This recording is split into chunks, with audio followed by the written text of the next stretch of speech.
For the first time in her life, she acted for herself, running forward and kissing a man she barely knew, as if trying to escape the misery that had defined her existence. Unjo was born a slave in the Joseon era, the daughter of a kind-hearted nobleman and a slave woman. Though she possessed no wealth or status, her greatest inheritance was her compassion. She could not turn away from suffering, especially from those who lived lives as harsh as her own. That kindness led her to live a double life, by day, a quiet physician's assistant, by night, a righteous thief who stole from the corrupt rich and gave to the poor.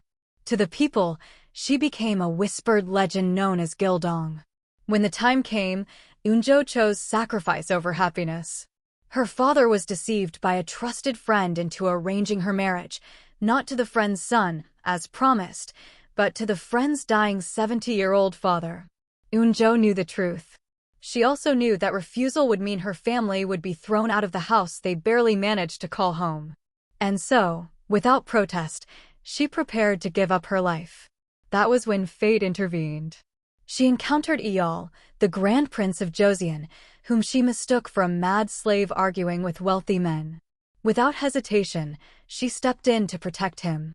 Yeol, who had chosen to live as though he did not exist in order to protect his mother and avoid provoking his elder half-brother, the king. Yeol was drawn to Unjo's innocence and fearless kindness. For the first time, he wanted to protect someone else. He asked her to meet him on the night of the full moon. Lost in her own turmoil, Unjo unknowingly kept that promise, and in that fleeting moment of courage and confusion, she kissed him.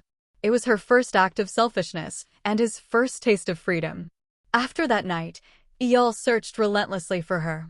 By then, rumors of the mysterious thief Gil Dong had spread across the capital, drawing the attention of everyone, including the Grand Prince himself. When Yeol finally traced Gil Dong, he had no idea that the masked thief was the woman he loved. Believing she had been betrayed when royal guards chased him away, Unjo fled. Yeol followed her to the infirmary where she worked, only to lose Gil Dong forever, whom he quietly set free out of respect for her righteous deeds. Yet destiny spared him one truth. He had found the woman who stole his first kiss. When Unjo tries to avoid him, Yeol reveals the arrow wound he has been hiding. Alarmed, she rushes to examine him, worry overtaking her before she can restrain it. The sudden intensity of her concern startles her. How could she feel this way for someone who is, in truth, a complete stranger?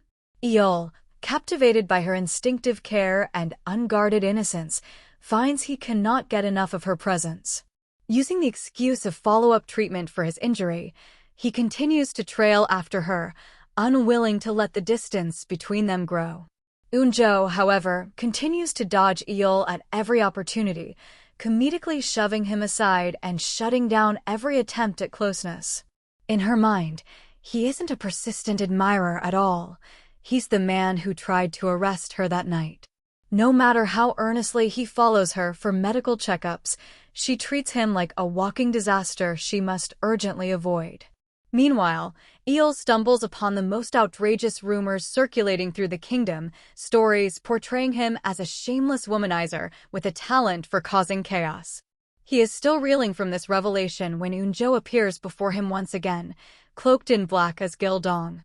Instead of gratitude, she greets him with flying arrows, warning shots fired deliberately close enough to make her point very clear. Each arrow lands with perfect accuracy, and each one sends Yeol jumping back in disbelief.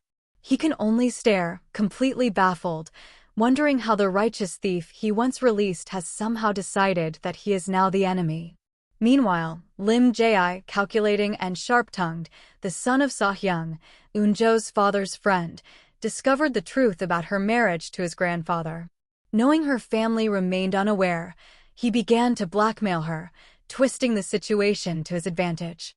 He had always resented Unjo's moral righteousness, especially when she once stood up to protect her half-brother, a nobleman by birth who shared the same father. Yet somewhere between manipulation and cruelty, Ji found himself falling for her. At the same time, Shin Hae-rim, already betrothed to Ji, had long accepted her fate without complaint. That was until she met Yeol. Drawn to his quiet dignity, she began to fall for him, unaware that his heart had already chosen. Haerim and Ji were bound together through an arranged marriage. At first, neither objected. Haerim, innocent and naive, accepted her fate without question, while Ji, driven by ambition, viewed the union as a stepping stone rather than a commitment. But love, unexpected and unforgiving, struck them both. Slowly, their priorities began to shift, their once clear paths bending toward forbidden desires, Haerim drawn to Yeol, and Ji increasingly entangled with Unjo. What began as a marriage of convenience soon turned into a quiet battlefield of unspoken longing and conflicted hearts.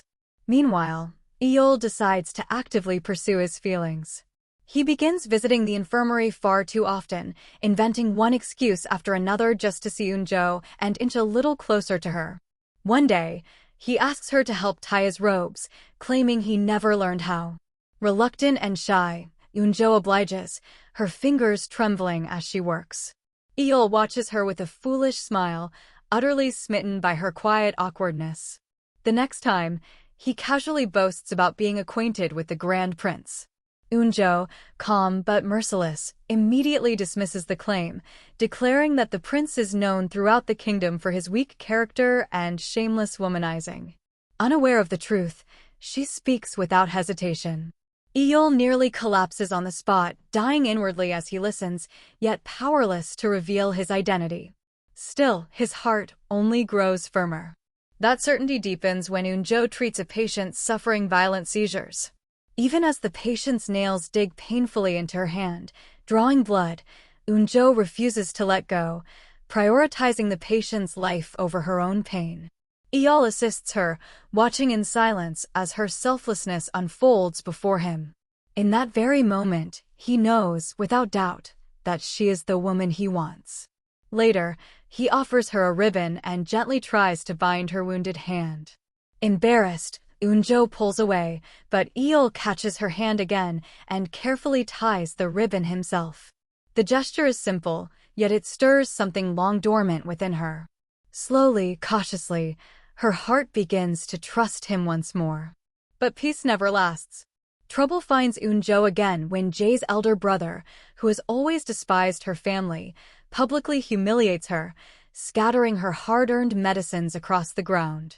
Ji, for the first time, tries to step in to protect her, but his hesitation only worsens the situation, leaving Unjo more wounded than before. Heartbroken, she kneels to gather the scattered medicines. It is then that Yeol arrives. Without a word, he kneels beside her, helping her collect what was lost, soothing her pain with quiet presence rather than promises. Listening at last to her inner voice, Unjo allows herself to lower her guard just a little, though fate, unseen, already begins to close in. That night, Yeol walks her home beneath the moonlight. He tells her she is like a silk flower, soft yet resilient, like a calm mountain stream and a gentle, life-giving breeze. When Unjo asks why he is doing all this, why he refuses to leave her side, Yeol answers simply and honestly. He tells her that he likes her, that he wants to court her, and if there is no man in her life, then she should, at the very least, give him a chance. Yeol, unlike the others, was unwavering. Having found his destiny in Unjo, he openly declared his intention to court her. Cornered and desperate, Ji sowed seeds of misunderstanding by falsely claiming that Unjo was betrothed to him. Thus began a tangled web of love, sacrifice, jealousy, and truth, binding 4 lives together in a romance shaped by fate and deception. Soon after, Yeol rescues Haerim from danger. The incident quickly ignites rumors across the capital, painting him as a man entangled with noblewomen. Sensing an opportunity and a threat, Sahyung grows suspicious. Quietly, he dispatches men to follow Yeol, ordering them to uncover his true intentions.